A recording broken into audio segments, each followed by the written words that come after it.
Hello and welcome, and in this video I'm going to show you how to pair the Infinity by Harman Swing 350 truly wireless IEMs with your smartphone.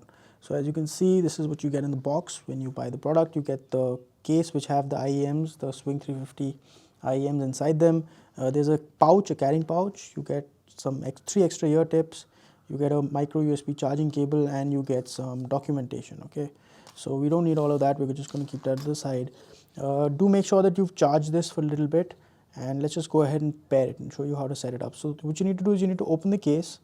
Now when you open the case, you'll see that the blue light has blinked, which indicates that these are now on and they're now getting into pairing mode. Then you need to go into your Bluetooth settings.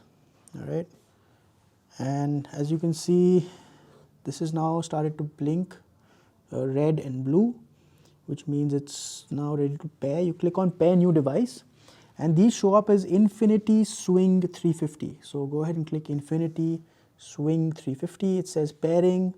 Go ahead and click pair, and these are now paired, and it says that they're active and they have 40% of battery. And now you can just go ahead and listen to them. You can take calls on them, and you're all set to go.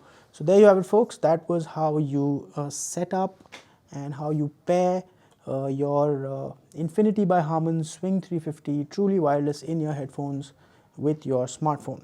We hope you found this video useful. Thank you for watching. Goodbye.